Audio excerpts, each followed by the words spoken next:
Uh-huh. Good morning, good evening, good afternoon, wherever you are in the world. And this evening, I'm having a conversation with Dave Caudle from Banstead in Surrey. Good evening, Dave. How are you doing? I'm good, thank you. Yes, Carolyn. Good. And you've had a good day? I have. I've been working mostly, but yeah, on the back of a good weekend of walking as well. So Good. yeah, really good, thank you. Yeah, Walking in Surrey. We were just having a previous conversation about that, yeah, and yeah. finding out all sorts of things that, yeah, it was quite interesting. Little chat. Very interesting to find we Yeah. have connections in various places randomly around the Yeah, it's county. mad, isn't it? Bonkers, yeah. Yeah, yes, it's amazing what you learn by just the mention of a name or a place or something. It sort of Yes, triggers, doesn't it? And yeah, fascinating. absolutely. Yeah. Yeah. But we're here for a chit chat. So, Right. as ever, my question to my guest is, what do you enjoy doing when you're not working? I have a funny feeling what you're going to say, but I was going that's to the say question that's anyway. going to be a shock. I love going walking, and everything from like at the weekend. I was saying to you before, we just with an old friend. Actually, it was lovely. It's a way to meet old friends. I haven't seen Jakarta for 3 years, and Mm, so we had a lovely walk around Box Hill and uh, nice. the Mole Valley and places like that, Yeah. and ended up at the Surrey Hills Brewery, which was very nice for a Very pint. nice. Absolutely. Nice place to finish. Absolutely, yeah. And I think it's like yeah, I love that walking, but I also love mountain walking as well. And that's my happy place up in the Mm. mountains. So what is your favorite mountain or the biggest mountain that you climbed? Is it in this country or Oh, abroad or the biggest that I've climbed was Huascaran in Peru, which is 22,209 feet. oh, that is tall. That's cool. That was Yes, a a big bit expedition. up. I suppose you could get height sickness in at that sort of Absolutely, height. absolutely. Yeah, anything Yeah. over, yeah, even lower at sort of 14, 15,000 feet. A bit less possibly you feel the effects, but yeah, certainly up there it's like you bend down to tie your shoes up and you get up and you think, wow, I'm out of breath here. Yeah. Literally you cannot All believe how dizzy. slowly you walk. If you try to mimic it down here, it's like that just can't be that slow, but it is because there's so little oxygen up there and the It's mad, pressure's isn't it, to think that, you walk on a mountain and that at that height or slightly lesser height, and you've got it's not actually, I mean it's high, but it's not high. So yeah, it's amazing, isn't it? The distance from sea level up yeah. to wherever to have the lack of oxygen. It's quite fascinating, really. It is, and what got me was the difference in the air pressure up there. I mean, you don't notice it when you're up there, but I've got one here. So I had like a plastic bottle like And this. it Well, yeah, sucked in. exactly. I closed it on the top because I've finished my water. Kept it in the top of my pack so it didn't get crushed. And it's somewhere up in the loft now, but it's completely flat because of the pressure down here compared with up there. Wow. So Yes, yeah, it's quite something, isn't it? yeah. Yeah. We But we I think we yeah, a lot of people the sad news about the two lads on Snowdon over the yes. weekend. And that's not a particularly high mountain. It just goes to show, doesn't it, the dangers of mountain Absolutely. trekking, Yeah, walking, climbing. yeah. It's not to be taken lightly, is it? Well, it's not. And interestingly, Snowdon, you asked me two questions. First of all, what was my favourite day and Yeah. what was the highest? Well, Huascaran was the highest. And I've been to some wonderful places in the Andes, the Himalayas, and places, but I still think my favourite ever day was we climbed Snowdon on a solstice back in 2019. Mm. My daughter was, I don't know, 14, 15, maybe 15 at the time. Mhm. And she was raising money to go on an expedition. And she said, oh, we'll do a night climb of Snowdon on the solstice. So I picked her up from school and we, like at 3:15, whatever it was, we Oh headed well. straight up to Snowdonia. We started walking at 10 o'clock at night Wow. and we climbed the whole of Snowdon by moonlight. We didn't use our torches all the way up. Wow. And so we're on the top of Snowdon at like 2 o'clock in the morning, waiting for the sunrise on a perfectly clear night in our sleeping bags and our bivvy bags, and watching this line of like torches coming up the mountain because loads of people had obviously thought Wow. What a really sight nice. that must have been. Yeah, it's phenomenal. And then, and then the sun rising, whatever times, but at 3 o'clock in the morning, you can see the faint line of the dawn on the horizon, and then Yeah. the builds and builds, and of course, eventually the sun comes up. Wonderful, wonderful thing. Wow. And so lucky to have good weather to do it. My goodness I me. know. Yeah, I mean, it's interesting because I think that was the second time Emily had been on Snowdon at night. Well, the first time we did it, we got up there for sunrise, but it was just got light inside the cloud, you know. Mm. Yeah. It was like, but it's interesting to talk about those two, the two lads at the weekend. It's so easy for people to get lost on Snowdon. Mm. Yeah, there's some quite sharp ridges up there as well. And yeah, it was funny. I was telling Emily in the summer we've been on a ridge called Crib Goch, which is it's like this Oh, proper sharp ridge, yeah. and it's one of the routes onto Snowdon. You kind of need a bit of experience, but we were coming off of it, and you go over a little flat peak called Craig O'Driscoll, and then round onto the summit. And I Mhm. was saying to her, you know what? 20 years ago, or more than that, I was coming off here with my mate Alan, and we met two people going the other way who said, "Oh, we're nearly at the top." And I said, "No, you're heading the wrong way. This is towards Crib Goch." And they wouldn't believe us. They wouldn't believe that they were heading the wrong way and not towards Snowdon. Oh, So they headed off into the mist. I mean, I'm assuming that nothing untoward happened to them because we never read about it in the paper. But mm. the bizarre thing was, I was telling Emily this story as we were walking in the mist, and a lady came out of the mist towards us and said, "Am I nearly at the top?" I went, Oh, "No, you're not." Emily was in fits of laughter because I just told her this story about someone doing the same thing. oh, Anyway, persuaded her to turn around and come to the top with us. yeah. It was probably a good thing. Yes, I've actually climbed Snowdon a number of years ago, and I remember getting to the top, and I rang one of my brothers who was at Glastonbury, um, and he put me on loudspeaker, and I said, he said, I'm going to put you on loudspeaker. So I said, hello, from the top of Snowdon to Glastonbury, and the cheers of all these Oh, people amazing! around. It was amazing. Fantastic. So, what was your brother do? Was he a performer or a No, no, rope? no. He built. He's a woodman, and Oh, he builds. He's got this roundhouse that's created out of hurdles and a roof, oh, and yes. he's been going to Glastonbury now consecutively for something like 38 years with his roundhouse. And That's they amazing. have pop up cafes or whatever Glastonbury Mm, want him to use it for. And yeah, he wow. goes there, and all the people around in his sort of little area, they were all sort of just chilling, and yeah, all the cheers. I mean, it was amazing. Oh, that's fantastic. I love that. I think that's Yeah, so my cool. sister's on Snowdon. But That's fantastic. yeah, but it's quite a formidable mountain, isn't it? I mean, we Yeah. went up the easy route, Right. um, Yeah. and yes, it was pretty dicey in some areas. Yeah. You had to watch your step. But I have to say, I haven't climbed many other mountains. No. I've not climbed down. I've been skiing on mountains, but not climbing them. Um, Yeah. Yeah. but No, it's yeah. funny.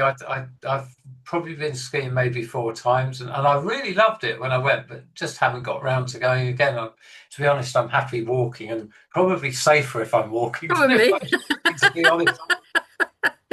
Yes. And I think mountaineering is it's quite it can be quite cathartic, can't it?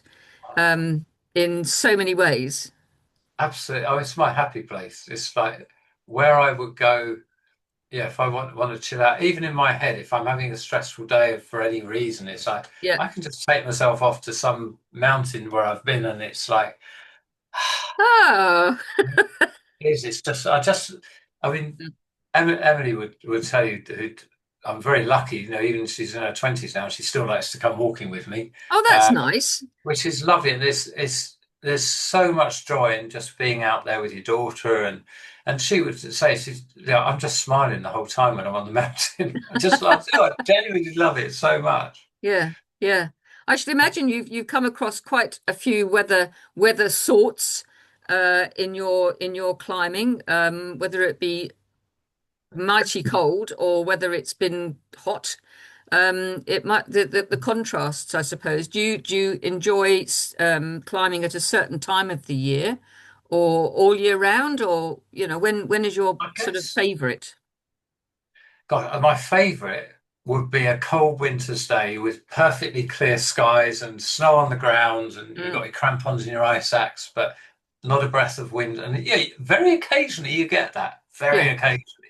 Um, but so that would, if I had to pick a day to be out, that would be the type of day to be out. But to be honest, any time of year is Mm, fantastic. I think if it's really, really hot, it's better to be like out early in the morning or go yes. later in the day. Um, but I mean, for me, really any time, because it's like as long as you take the right gear with you and you've got your like bivy bag and things in case Yep. anything happens But be untoward. prepared.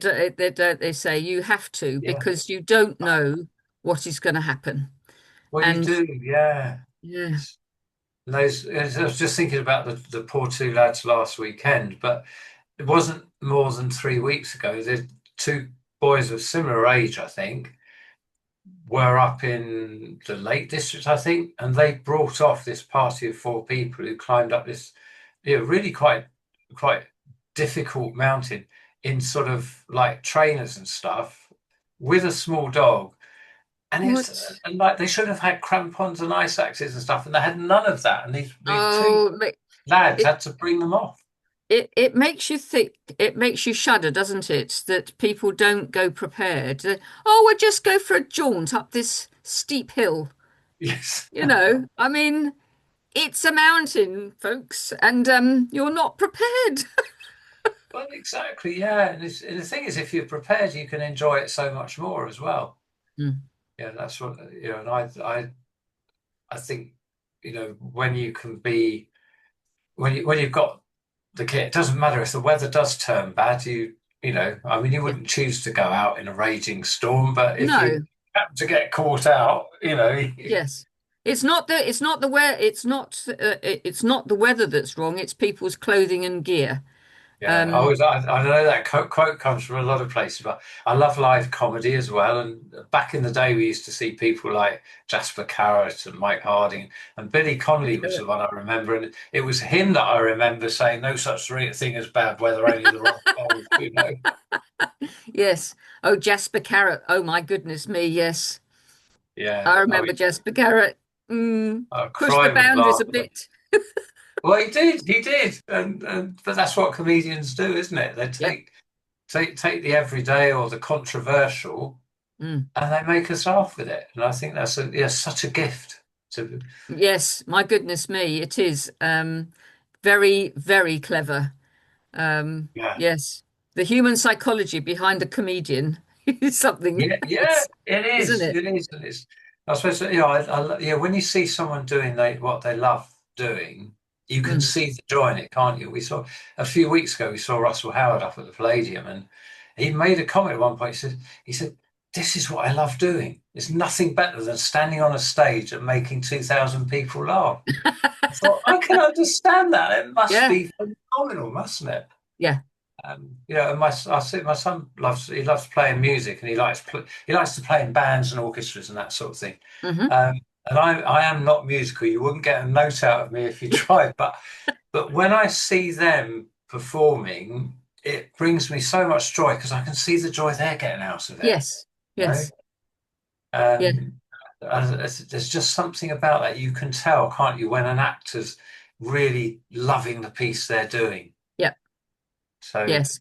Yes, you can just there's no sort of there's nothing, no one thing you can put your finger on. It's a sort of multitude of little things, isn't it? That Yeah. sort of m makes it, I think. Yeah, Yeah, it's and I guess if you saw me on a mountain, that's what you would see in me, that yeah, complete joy, you know. yes.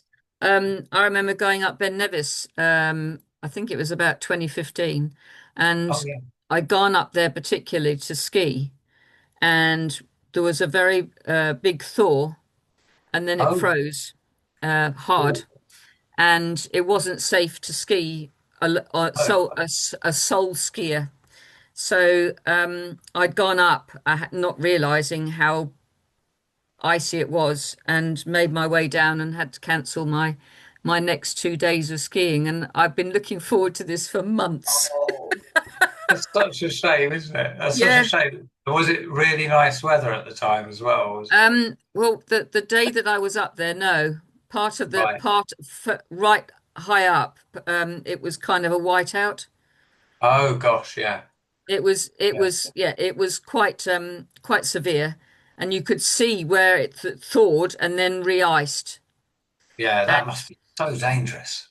yeah, so I cagedly came down, Yeah. very carefully, because there weren't very many people up there, and I didn't really want to have the rescue people coming with a Oh, whatchamacallit, to get me down. So I came down. It took me a long time to get down, yes. but I just didn't realize how icy it was. It was lethal. Yes. Um, yeah, Gosh. so Yeah. yeah. No, you've got to be careful. Funny enough, I've not done a massive amount of mountaineering in Scotland, but I was asking about what the conditions like because like every time I've been have been cloudy. I've never seen the view from the top of the Scottish Peak until 2 years ago. Mm, I went up Ben Nevis with some friends, and we had a perfectly clear day. Then I lovely. went up with Emily like 4 weeks later and had another perfectly clear day. Oh, I had wow. 2 days in a month on Ben Nevis, and I'd never before that seen the view from the top of a mountain in It's Scotland. quite spectacular, isn't it? Yeah, absolutely. Oh gosh, it's spectacular. Yes, Yeah. absolutely. I mean, it's like wow, it is awesome. That's a Yeah. proper use of the word awesome. It It is, really. isn't it? It is. And Oh I think it's a very overused word in some countries. yeah, But I because and it it it's a descriptive word, isn't it? Of something that is really something that you can't put into any other word than that. yeah, And yes, I think it's very overused in a big country, kind of over the Atlantic somewhere. yeah. It's Uh, awesome, man. yes. Sorry, America. No disrespect to any of our lovely listeners, No, but it is exactly. kind of overused. It is, yeah. But it is. It has that sort of takes your breath away feeling Yeah, about it yeah, for me. yeah. I mean, it's a bit like some words are used in sort of general terms as in the vocabulary, and I think it becomes part of a vocabulary of um, to it's not in its full descriptive term.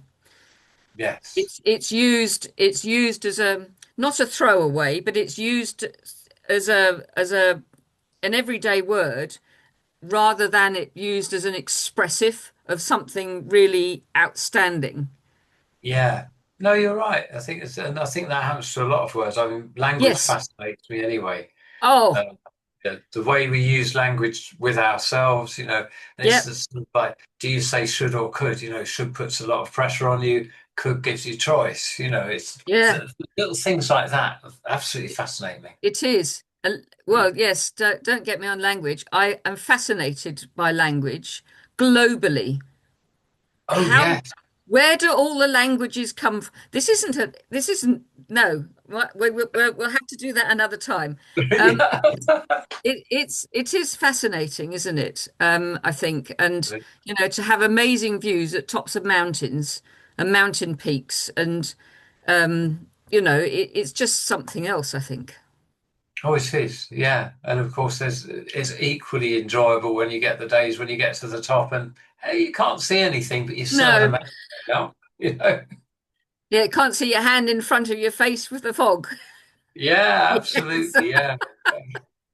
Yeah, it's Yeah, that's not ideal, shall we It's say. not ideal. I mean, it makes for interesting navigation. We were on an expedition in South Georgia, so in the South Atlantic. We're actually following Shackleton's footsteps across the Oh, ice. really? Wow.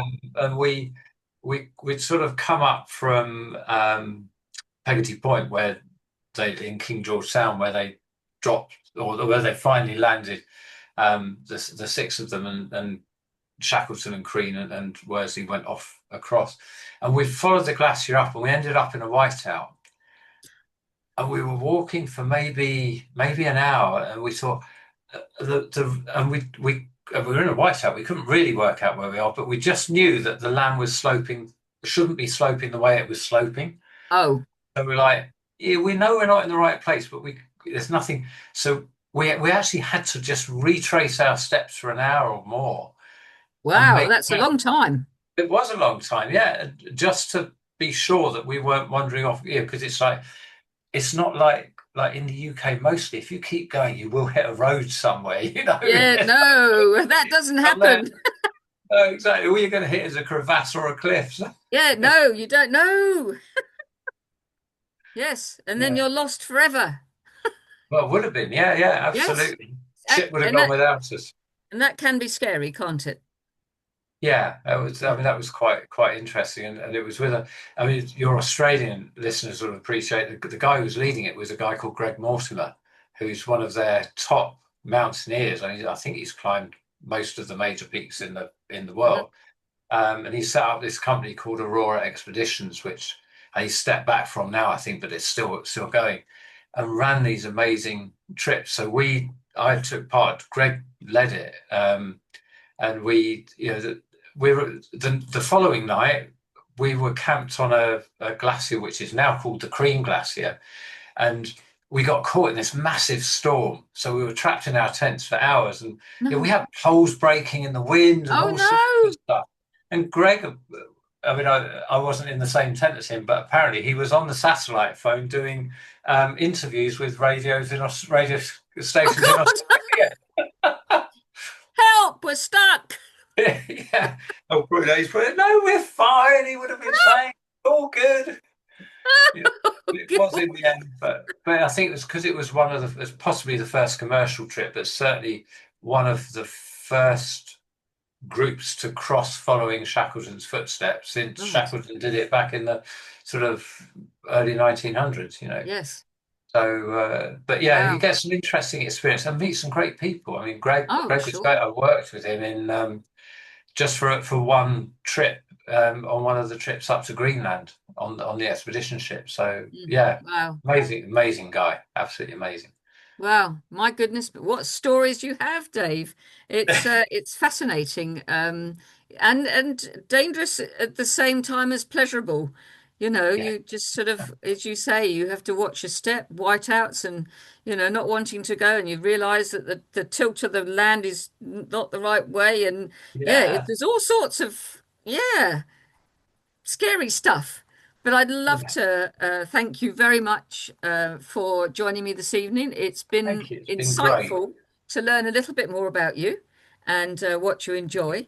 And hopefully it'll be the first of many, maybe. I hope so. And Yeah, it was really yes, enjoyable. Thank you. thank you very much. And hope all the listeners enjoy our conversation. Thank you.